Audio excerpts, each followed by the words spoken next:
Well, a very good morning to you and welcome to Val di Fiemme, waiting for the final stage of the Women's Tour de Ski. What a tour it's been, the closest ever, and we have a really dramatic situation for this final climb. The Alpe d'Huez, as is traditionally the way, winds up the Tour de Ski, and just to give you some idea of how tough it is, Mike, the altitude they climb on this leg is like none other. It's extreme. 495 meters today is their final challenge.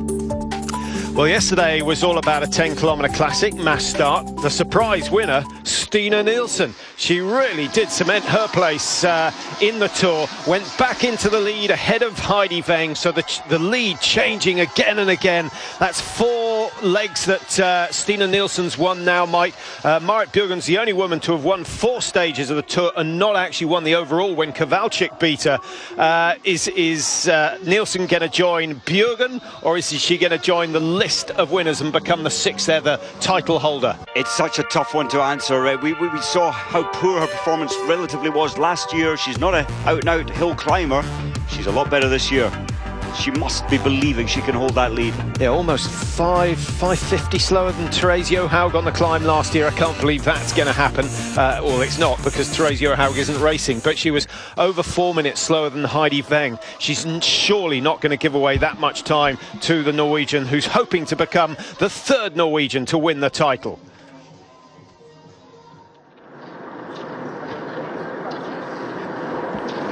Biggest surprise yesterday, Mike, in the women's 10K, probably the Norwegian waxing, which was a bit of a fiasco. It was a total fiasco. They did not have the ability to challenge for the top 3 positions, and those precious seconds, a game changer.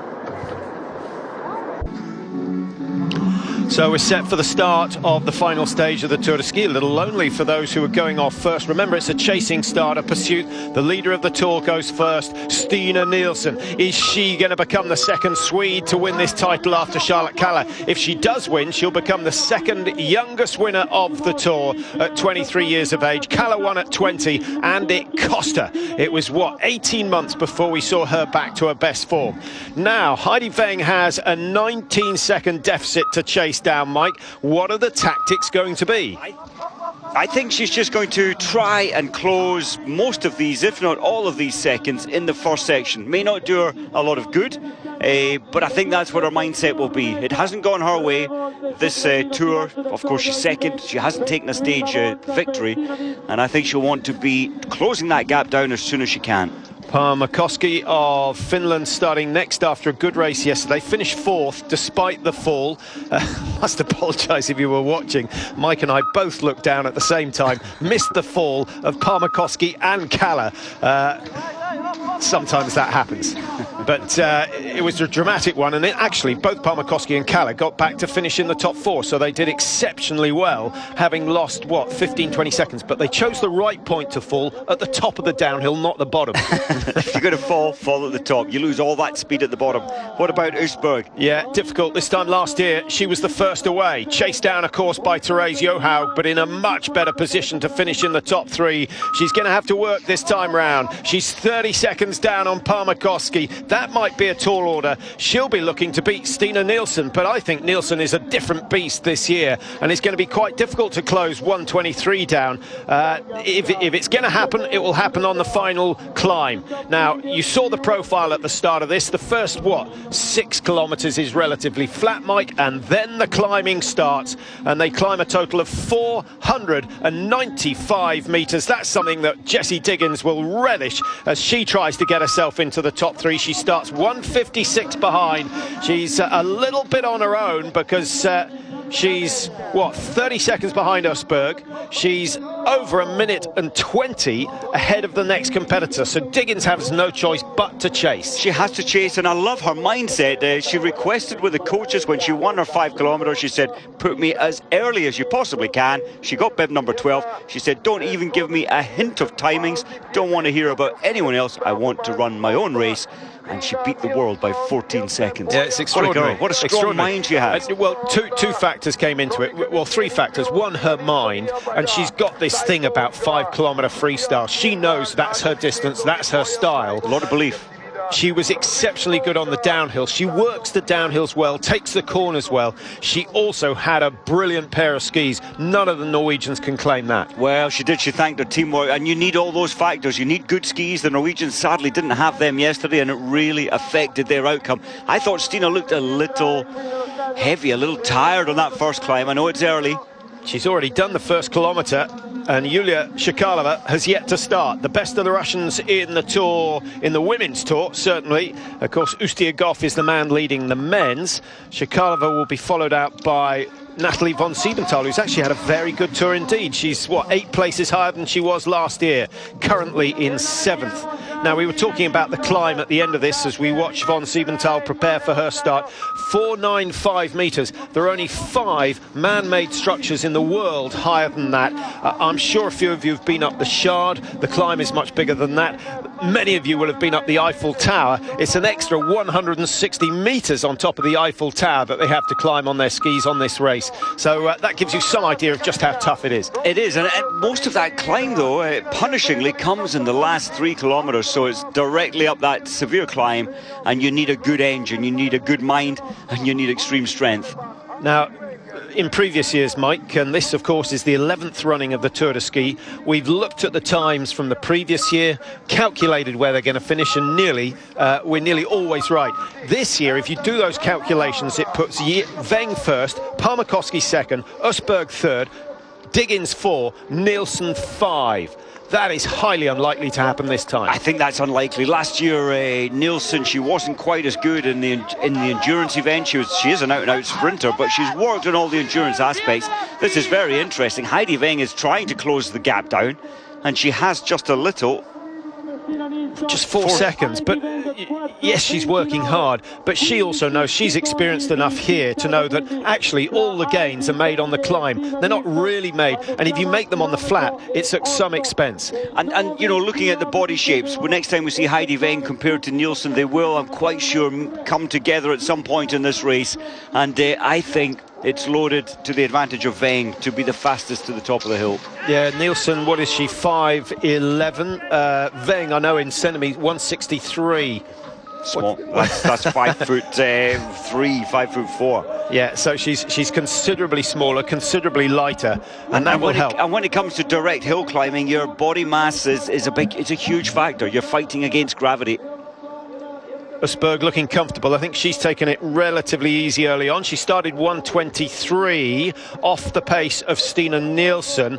Palmakoski's moving at the same pace as Heidi Weng, so she's made up a few seconds. 124, so no gains by Usberg, and I think she knows that she needs to save something for the climb. What about Jessie Diggins? I think she's going to be tempted to go off hard. She was 156 off the pace. There's a strength, she said, in her race prep. She mapped every part of the course, which technique she would use. See how she steps forward on the skate 2, Mike, as we call it. I know the Americans call it otherwise, but it's a slightly unusual technique.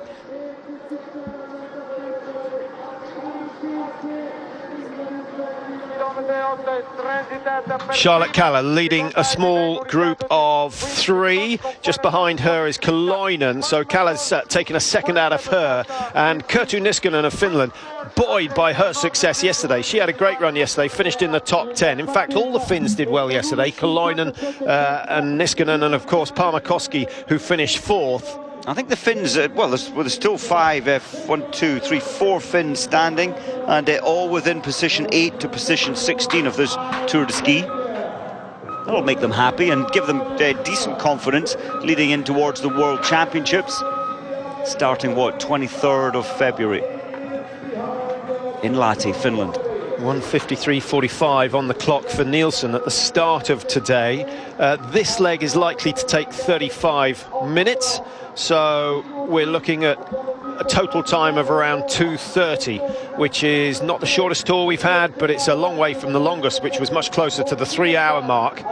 And only 7 legs this year. We have had 9 in the past. I think 7's probably a number they'll stick at in the future. I think so. It's had a few different changes over the years, and I remember when they finished on the top of the first one, the reviews, they thought about it for a few days, and certainly the feeling was that about 25% of the athletes taking part, the rest of their season had been affected when they reviewed it actually at the end of the season. They thought it was too extreme, but now teams build it into their programme. But also they were aware that success in the Tour de Ski pretty much, or winning the Tour de Ski, gave you a 90% chance of winning the overall come the end of the year. So they've got to balance that up. They don't want the whole season to be about the Tour de Ski, but it's got to be big enough so the athletes feel they can't afford to miss it. And I think the balance is just about right at the moment. But there are one or two things we'd change. What we want is a race on the final day. For the women's this year, we have it. Nielsen is now being closed down. Weng seems to have made good ground in the last kilometre or so. She was 19.2 behind. We'll get another split point at 4 kilometres. 5k still to go, and a little bit more flat before they start the climb. Break to the left and look up the downhill slope.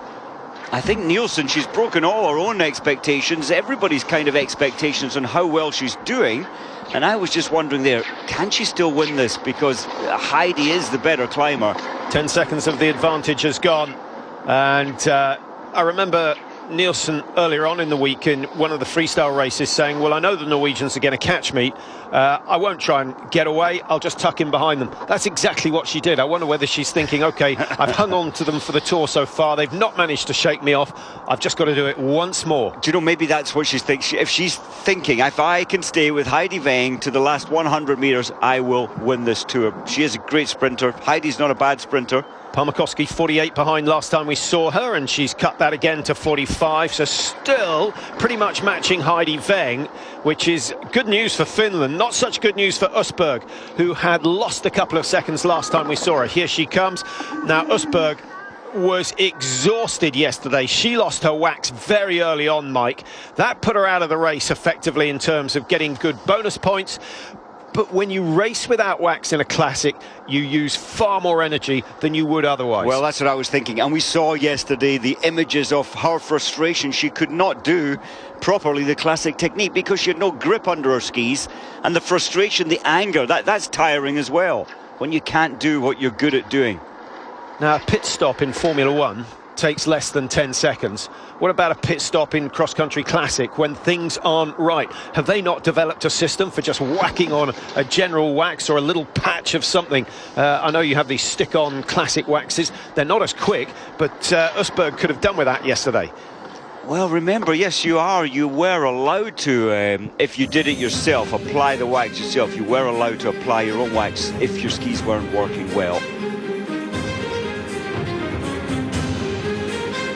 Usberg looking relaxed before the start.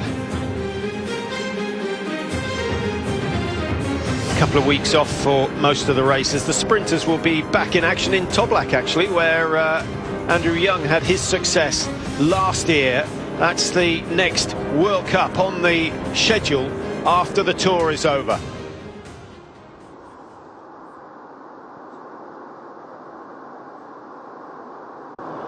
Welcome back to the final stage of the Women's Tour de Ski. 11 and 12, skiing one behind the other, Harsum and Stadlober.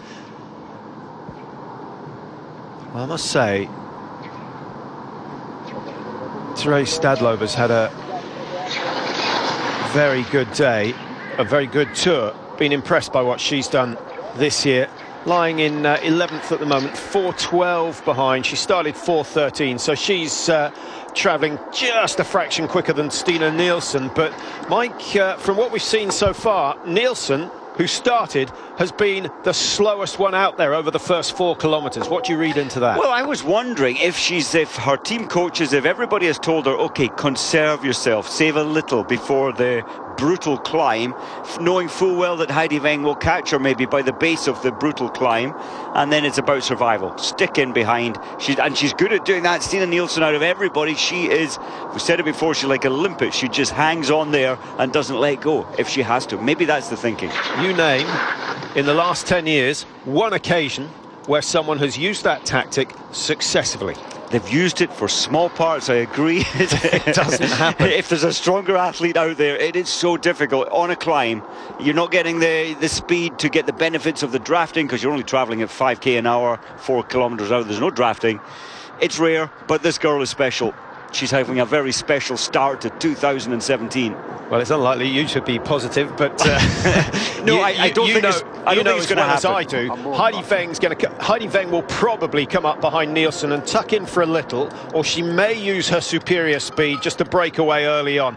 For me, the race is over, and that's one of the issues with this sort of performance. You race at your limit on a climb like this. This is why a lot of coaches use a climb to find out what capacity an athlete has. It gives you the best measure possible. I do that as well. If you want to test someone out, see what their engine is, get them going up a hill. But look at the different tempo. You've got Nielsen on a big, rangy, slow-moving. Oh, and look at this. This is brutal. It's a dynamic break. She's gone early. She's gone early. Game and over. I tell you why Heidi Weng has done that. Because she knows that the danger is from Palmakoski and Oscar and Diggins, not from Stina Nielsen. Already you see the difference in pace. Nielsen, who's been outstanding, superb all the way through the tour so far, is finally found wanting. Mike, she hasn't stuck with her for a metre. She could not react at all. I mean, the way that Nielsen set out, we saw this, her losing the seconds. No, it was the only possibility was to use her incredible mental strength and try and stick with the rocket when it came past. Well, Heidi Weng had a tough time yesterday. She lost her wax after, 7k. She started to slip and lost her chance of taking the bonus seconds. Palmakoski now at 48.7. The last split we had, she was 45. So Palmakoski actually losing a bit of ground on the approach to the hill. Now it's going to be interesting to see what happens. She took 20 minutes 52 on the climb last year. Compare that to Weng's 19:37. Diggins was 21:37. Actually, Palmakoski, from what I'm looking at, should finish this tour in second. We'll see whether Usberg can change her fortunes. Do you remember last year Usberg saying, when it was referring to holding her lead, which she had last year, to try and challenge Teresa when Teresa came past, she said, there's no chance of me beating Teresa. And of course Usberg started that day.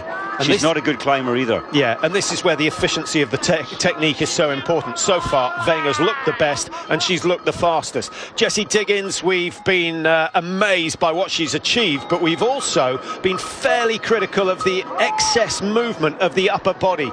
I think that is going to cost her on this climb. Yes, but the other aspect to her armour is her mindset. She is just brutally strong mentally, and she'll take herself to the limit. But I agree, there are inefficiencies, as all athletes have inefficiencies and different styles.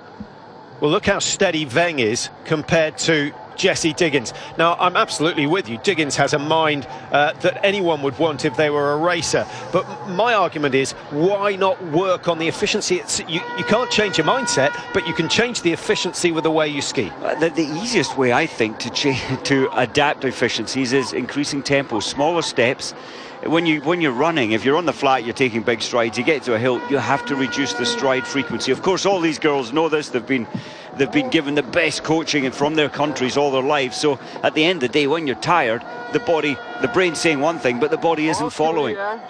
Okay, so where is Nielsen going to finish, Mike? She's already lost 40 metres to Heidi Weng, who is away and clear and looking very much like the 2017 Tour de Ski winner. 7.1 kilometres completed, another 1,900 metres of climbing. She's still got just under 400 vertical metres to climb here in Val di Fiemme, and as she goes higher and higher, the support will get louder and louder, and she's going to need it. But her work rate is phenomenal. Absolutely, it's the frequency. I'm afraid to say, you asked me what do I think about Stina. I think it's a big margin back to Palmakoski. It was 48 seconds last time.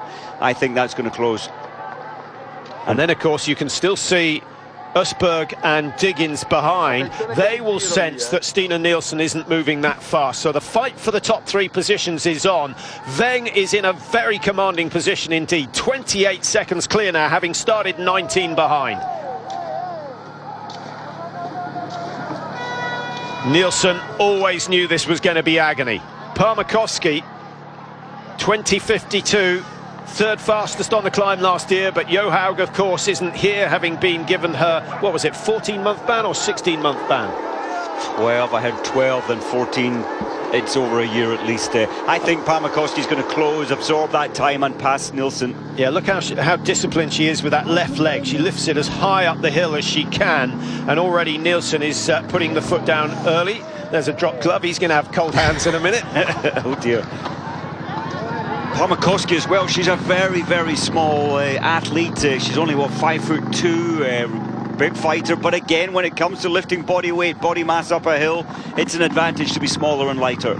Usberg being closed down by Jessie Diggins. You can see Diggins' feet in the background. They were 30 seconds apart at the last split point. Usberg Diggins was a gap of 14 seconds, and that looks to be around 7-8 now. And great news for Diggins. That might mean that Usberg, who finished second in the Tour last year, doesn't get on the podium. Usberg is in an absolute world of pain right now, that she's trying to get herself moving. It looks like her breathing is restricted. This is Jess Diggins, who's just keeping that momentum. She'll only be focusing on herself. But look at Usberg, she's changing lead side, so obviously her initial lead leg is filling up, is tiring. She's changing again, totally uncomfortable. But you have to say, Mike, it's quite important to be able to change sides. Oh, you need to. You need good gear changing, but you'd expect more than 3 strides on one side before you change. So she's uncomfortable, I think. Okay, your favoured side when you're doing skate one? It was always left. And how much do you do on the right when you're out training? Well, it's about 60-40. 60-40. Because you have to be both sided. Let's see how many times Heidi Weng changes. She's been mostly leading left side. Nielsen still in second place, now 40 seconds behind. Another 12 seconds have gone, and all the time Heidi Weng is pulling clear. We knew that was going to happen, but we did think that Nielsen would be strong enough to hold on to a top 4. That's still going to be interesting. I think the fight really is between Nielsen and Usberg. Well, Parmakowski's surely going to get through. She's now 107 behind, so still some 23 seconds behind Nielsen. Look how steep this next section is. This is where Nielsen, sadly, I have to say, I think will suffer more. This is a 26% climb, this section coming up. Oh, and there's Stina going into the little teddy bear move. Yeah, she's down into, what's that in the car? First gear? Well, it's like low ratio. Yeah, 4-wheel drive. Yeah. Oh, and then you get a little reprieve here, but it's not much. Wow, I'm so impressed with the way Heidi Weng is skiing. She'll be enjoying this. She comes from a place called Ytre Enebakk, which is just southeast of the centre of Oslo. So she gets the Holmenkollen tracks to train on all the way through. 24% the slope at this point. That's why they have to zigzag from right to left. And Usberg looking a little more lively. She's covering good ground. The really strong athletes, Mike, can accelerate. Once they've done the steep pitches, they can then accelerate on the easier gradients. Those who are suffering, like Nielsen, cannot build the speed up again. So the seconds just fall away. And look what's happening now. There's no actual glide on each ski. It's just stepping up. The body is so tired, she can just step up the hill. No glide, no benefits from sliding. That's where the efficiencies come in. And this is why on day one you said Nielsen has no chance of winning the Tour. I thought so. I know she's a lot better this year, but when it comes to this brutal climb, yeah, maybe next year if she really does a lot of work on hill climbing. So Heidi Weng, the only one who's managed to use skate one all the way up the climb. Once someone starts herringbone skating or teddy bearing or penguining, whatever you want to call it, then those behind see it and use it. Alternate skate, yeah. Those behind them see it and use it as an excuse to do the same. Exactly what I was thinking. But I was also thinking, when you see the athlete ahead of you doing that, you know they're completely spent to break into that alternate skate, and it gives you hope that they're on their limit. And I think Parmakowski's got some more energy from seeing that poor old Nielsen is almost spent. Heidi Weng, third in the Tour last year.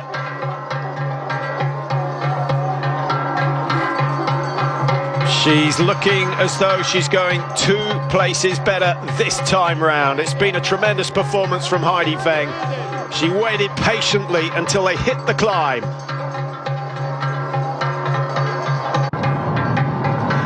Well, as we watch Stina Nielsen work her way up, that you can see the current leader is Heidi Weng. Weng is away and clear. She's going to win this by at least a minute, maybe even closer to 2 minutes, the way she's skiing at the moment. This is the battle for second and third, and Palmakoski in the blue from Finland has closed down over 30 seconds on, in fact, over 50 seconds on Stina Nielsen. And most of that has been in the climb, really. The last, what, kilometre and a half. I think Palmakoski doing the right thing here. She can ski faster than this, but she'll wait until the course eases up a bit before she makes her break. Otherwise, it would be too expensive on her own fuel tank. Østberg still behind. Has she got enough? Is she close enough to challenge the likes of Nielsen and Palmakoski for a top three? I think we're running out of snow, Patrick. There's only, what, 1 kilometre left, and although Østberg is taking a lot of positives from the fact that she's seeing them just ahead of her, surely she hasn't enough time to pass them. The sprint has to start now. 900 metres remaining for Østberg. Dances round the flag, so there's still some life left in those legs, and that will depress Jessie Diggins, who's done so well to close the gap down on Østberg of Norway. Now Diggins, what is she, 8.79 seconds behind, having started over 30 seconds behind Østberg. Top four for whichever of those two finishes first. Look at Jess Diggins, the head is looking way up instead of allowing it to drop down. That's filling her lungs with more oxygen, and boy, do you need oxygen up this climb. Yeah, that's good discipline, great discipline. Well, which way is this one going to go? Diggins has been trying. Every time she gets a little closer, Østberg senses it and finds something from somewhere to keep ahead of her. Jess Diggins, I think this is going the way of Jess, surely. Still a gap. Well, I think Østberg has just shown a little bit of spirit in pulling clear. Diggins showing great discipline, keeping the head up. That's obviously something that the team have talked about. Now it drops just for a little bit, and then she'll lift it up again just to see exactly where the opposition are. She loves this sort of training, Jess Diggins, and it's paid dividends this year. She's won 2 World Cup races already. 28% now to climb. That would certainly stop my car. It would stop most cars. Ah, that is brutal. After so many days of racing, well, 7 races in 9 days. Well, that's going to be a fantastic finish between those two, Mike, and I think you're right. I think Stina Nielsen is going to be okay. You can see, is that Heidi Weng right up the front? No, I think it must be one of the other two. Heidi Weng surely is closer to the finish. Yes, that's good. Spectators moving out of the way, we can see. Well, here's a train for the minor placings, and Kloinen has been doing well for Finland. Niskanen also. It's Niskanen leading this little group. Charlotte Kalla tucked in behind. Kalla, nice to see her back on the tour. She's had fibrillation. I think it was atrial fibrillation she had a spell of, but they reckon that she's back in form. She, of course, one of the former winners of the Tour de Ski. Kalla, Koitunen, Kowalczyk, Johaug, Bjørgen. It's a fairly elite group of skiers, and we think Heidi Weng is about to join them as a winner of the Tour de Ski. Niskanen taking all the workload at the front there. She's got Zach Kalla in behind her. It is. She won when she was 20-year-old. That was 10 years ago. Niskanen did well last year, picked up good bonuses for this particular leg, moved herself up into 5th in the standings, and at the moment she lies 6th. I'm not sure she's going to catch the 2 in front. Charlotte Kalla didn't race last year, but as we said, she won the Tour back in 2008 at a price. Number 12, that's Therese Stadlober of Austria. She finished 11th last year, and she's got herself from 12th into 11th today. Extraordinary how things stay the same. This is such a measure of your capacity. It is. I was looking at further back down, Elizabeth Stevens. She set the 2nd fastest time, 3rd fastest last year, but she was short, only a few seconds behind Weng, and she's well moved up. She's running 2nd fastest at this moment. The only thing you can do really, Mike, to improve your time on the Alpe d'Huez is to lose 4, 5, 6 kilos, but then you're not likely to get through the rest of the tour because you won't have the energy. Let's see what Weng's time is relative to the others. She's gone through 8.5. She's got 500 metres to go. Of all the athletes, she is going to find it the least painful. It's amazing, and I think she's, next time we see Palmakoski and Nielsen, I think Weng is going to have taken at least a minute and a half off them. Those little turns, Mike, uphill slalom, as you sometimes call it, are very, very tough indeed. They sap the energy. They're horrible. Those who can just get round efficiently can save themselves a lot of work. Steffi Buller, she's the only female athlete to have started in this, the 11th time in all the Tour de Skis. She didn't finish one, maybe, but she's been here and been through most of all of them. The only one to do so. Yeah, I think on your bib, rather like Park Run, where you get a T-shirt saying you've done 100 runs, I think on this you should certainly have a number in gold saying how many Tour de Skis you've completed. And in the men's field, it's only Devon Kershaw, but again, he hasn't completed all, but it was only Northug who completed entirely the first 10. And has finished on the podium more than anyone else. And has one win to his name. Well, Palmakoski, when she went, she's destroyed Nielsen.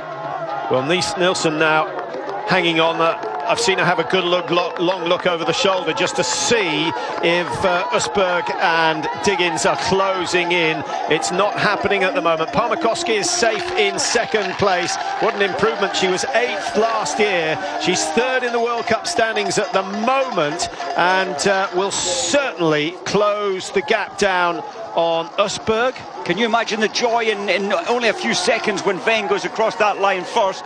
She's had 3 third places the last 3 times out here. She's going to be elated to cross the line first. Another podium for Heidi Veng. It's been a good tour from her. Missed out on the podium yesterday, which was for the first time. Was that the first time in the Tour? Il numero 2 di Heidi Veng che si sta per trasformare in numero 1 di questo Tour de Ski 2016-2017. Incominciamo con una grandissima applauso per Heidi Veng. Usberg has found some life, Mike, and is fighting back against Jessie Diggins. I think the coaches will be delighted to see that. Diggins worked hard to close down that 30 seconds, but Usberg, as soon as Diggins made contact or got within 5 seconds, she went up a gear. How good is that in terms of psychology? It's horrible. Jess thought she was there. She was 5 meters behind. Usberg puts on a faster pace, and when you're most tired, you can't react. There's no glide on the right side now from Jess. Well, this is what I was relating to at the bottom, where the efficiency of the technique is so important. Of course you need strength, but if you ski to this level of fatigue, which they do on many occasions, if you can't hold your technique, you're going too far. You've got to make sure that all your training is good training. Look at Heidi Veng. You wouldn't have thought she's just climbed 400 plus meters. And there's very little movement through the hips. They're locked solid. They're quite far forward. Beautiful technique. Well, the podium girl is about to become the queen of cross-country skiing. Heidi Veng deservedly heading towards victory in the 2017 Tour de Ski, 3 times in 3rd. She's about to become the 6th name on the Tour de Ski trophy. Palmakoski's taking 2nd. She would have settled for that at the start of the Tour on New Year's Eve. 8th last year, as I said. It's been a solid performance from her, picking up bonus seconds pretty much all the way through. A great comeback yesterday in the classic race, having fallen and dropped out of the top 30. She fought her way back to 4th place. And 9 years since we've seen a Finnish athlete in the female field, 8 years, sorry, on the podium. Well, she's got the victory in the bag, but still, Heidi Veng raises her game. She's ferociously competitive. She does not like losing. I tell you what she does like, and that is sleeping. She goes for 10 to 12 hours of sleep a day. She can sleep for a week after this. How on earth does she sleep that long? Well, you need to recover, and she'll be wanting to recover after this. Fantastic. It was always the likely outcome, but you never quite know how many twists and turns you'll see in the Tour de Ski. Heidi Veng is the champion. Hardly any energy to celebrate. She just had that little bit of energy left to raise the left arm. She's delighted. 33.53 on the clock, exactly the same time that Therese Johaug did last year. Whoa. How about that? They've done well to put so much snow all the way down the valley, a valley with no natural snow in it. Well, they'll be celebrating in Oslo. They will obviously have been concerned that Veng couldn't shake off Stina Nielsen in any of the other legs. Veng, who of course took the bronze medal in the skiathlon in the last Olympics, I think this one might mean that little bit more. Well, Østberg is working incredibly hard, and Østberg may well make it 2 Norwegians on the podium. Come on, Østberg versus Nielsen. Nielsen's the quicker sprinter, but has she got anything left in the tank? Østberg might have caught her at just the wrong time. It's going to be a tremendous fight to the finish. Palmakoski is still safe for second. We wanted a bit of drama on the hill. We're going to get it for the fight for third place and those all-important World Cup points. Well, Stina Nielsen has reacted quickly when she realised that Østberg was almost on the tails of her skis. She's put in a surge of pace. Can she hold it? Palmakoski, nowhere near as well known as the Bjørgens and the Johaugs, but she's had 5 seasons in the top 10 of the World Cup rankings, 2 wins to her name. The 26-year-old from Luhalahti, just to the northwest of Lahti. Heidi Weng screaming at Østberg to pick it up. It's not going to happen. It's not going to happen. She wants one of her teammates on the podium, but if there's one thing that Nielsen can do, it is sprint. Wow, what an effort. What an effort. She started today in first place. Østberg will be gutted. She just mistimed that, Mike. She needed to make contact a little earlier on. Maybe she lost the game on the bottom part of the course, not closing any time down on Nielsen on the approach to the climb. In hindsight, she will be thinking that. She'll be thinking, why didn't I just pace it a little differently? Because her strength was the hill. A reminder, 495 metres of climbing. Whoa. It is phenomenal. The Eiffel Tower, 324. And that's 7 days, 7 races, and today's the 9th day. It's been a tough and intense week. Jess Diggins, I thought she'd done so well. She took that victory, of course, in Toblach over 5 kilometres. She's the queen of 5 kilometres. Look at the margin. Heidi Weng, might remember, started 19 seconds behind Stina Nielsen, so she's taken 2:20 off her. But actually, it has to be said, Nielsen a lot quicker. She lost over 4 minutes to Heidi Weng last year, so she's made a 2-minute improvement on the climb, and we seldom see that sort of a change year to year. Certainly, she's getting older, getting more mature, getting stronger, and her mindset has changed. She now knows she can beat the Norwegians. It's not happened today, but I think we're going to see some interesting racing on the World Cup for the rest of the season, and of course the World Championships in Lahti. This sets the scene, doesn't it? I mean, a World Championships is a little similar to this, although you can pick and choose your races. Most athletes not doing them all. And what about the Finns? Are we going to see the Finns take some medals? Yes, I really think so. They're going to be better than they are now. Østberg second last year, there she is, 4th this year. I think she'll be disappointed, and you could argue that most of that loss was yesterday, when her skis were not working at all. She had not the possibility, without the grip on the base of her skis, to compete, and that's a real pity for Østberg. And very rare the Norwegians technicians get it wrong. Well, she only picks up 200 World Cup points compared to Heidi Weng's 400. So Weng is going on to 1,301. Østberg, who was second on 1,009. Palmakoski for second place gets 320, which takes her up to 1,000. She stays just behind Østberg, closes it down. And Nielsen, who got third, picks up 240. So she goes on to, what?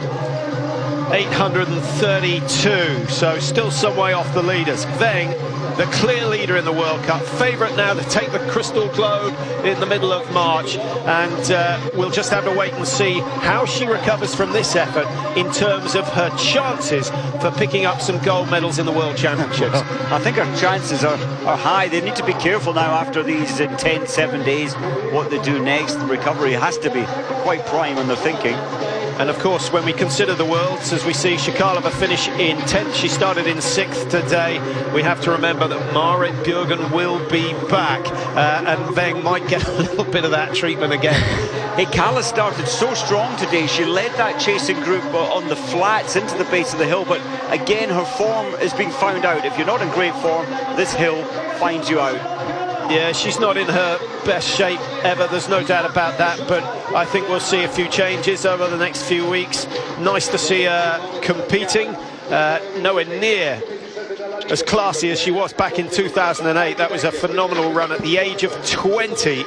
But Charlotte Kalla is one for the big occasion. She loves the Olympic Games. Vancouver winning the 10-kilometre, and of course winning the relay for Sweden in Sochi, probably her best cross-country memory. That was phenomenal. The focus on the majors. Yes, I agree. Charlotte Kalla will be a real challenger. I'm just thinking again about Nielsen. That little bit of work at the end where she fought off Usberg. She's just gained herself, what, 13,000 Swiss francs from third to fourth. That's the difference, payday. And of course 90,000 for Heidi Weng. But Nielsen, by winning so many stages and leading the tour for the majority of the tour, has picked up extra bonus Swiss francs and has done herself very nicely on the tour. But the bulk of the money today going to Heidi Weng, 90,000 Swiss francs. I can think of quite a few sportsmen who wouldn't do it for 900,000 Swiss francs. Steffi Böhler, great job finishing her 11th time out. There's only been 11 Tour de Skis. She's been there for them all. Schlind of Norway coming through. The Norwegians, remember, have dominated over previous years. Last 3 years they've had the 1, 2, 3 on the podium, whether it be Johaug, Bjørgen, Weng, Usberg. They've all had a share, but this year they have to share it. Sweden, Finland and Norway on the podium. That is much, much healthier for the sport of cross-country. Fessel 15th place, 7:04 in terms of distance. That's almost up to 3 kilometres, probably 2.5 kilometres.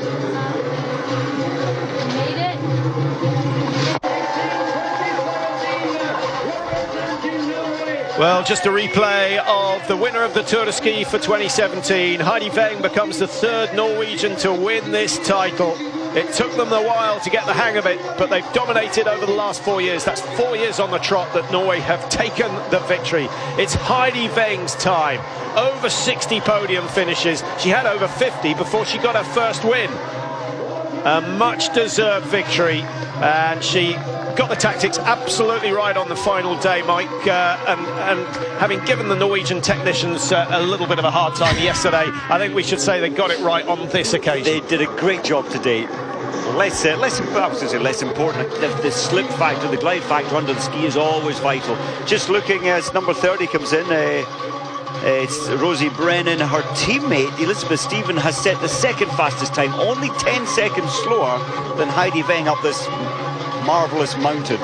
And Stephen has moved all the way up into 14th place in the Tour standings, having started today in 19th. She's actually done really well, and of course getting on the podium in Toblach in the 5 kilometre there, so she's got something to look back on with fond memories from this Tour de Ski, and especially as she shared the podium with Jess Diggins. 27 is Gushina of Russia.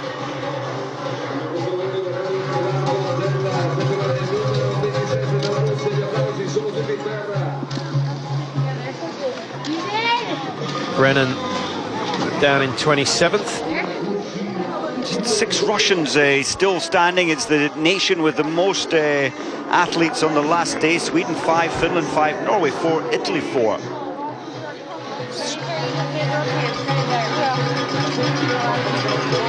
Well, unfortunately, we haven't got time to stay with this until the rankings come up. I can tell you that Weng, Parmakoski and Nielsen are the top 3. Weng, Usberg and Parmakoski are the top 3 in the World Cup standing.